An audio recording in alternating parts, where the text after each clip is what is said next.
इंशाअल्लाह ताला ही पंहिंजी 21 जी जेका महफ़िल आहे इहा बि कामयाब रहंदी। अल्लाह ताला उनजो थी वियो आहे, पैकेज थी वियो आहे ऐं उनजो ऐलान थी करबला सुफियानी रूहानी जमायत अंजमन गुलामान कलंदर वेलफेयर जे ग्रुप साईं मोहम्मद अली बादशाह रह पारान अस्करी CNG ग्राउंड सेवा शरीफ में माहवारा 21 महफिल दुरूद पाक 120 तहत अंजमन गुलामान कलंदर वेलफेयर जे सरवान साईं सैयद गुलाम हैदर शाह कलंदरी जी अगवानी में मुनक़द कई वई, जंहिंमें सेवन समेत सिंध जे मुख़्तलिफ़ इलाइक़नि मां वॾी तइदाद में माण्हुनि शिरकत कई। प्रोग्राम जी बाक़ाइदे शुरूआत लाल शहबाज रह जी दरगाह ते चादर चाढ़े कई वई, जंहिंमें नातख़्वान पिणु नातख़्वानी कई।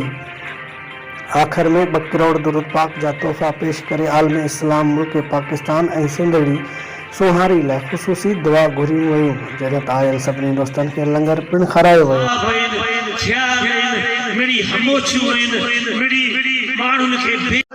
या ज़ुल्क़वतल मती या रहमल मसाकिन या रहमानी या कयूम, उहो ई हई कयूम, या हई या कयूम, या हई या कयूम।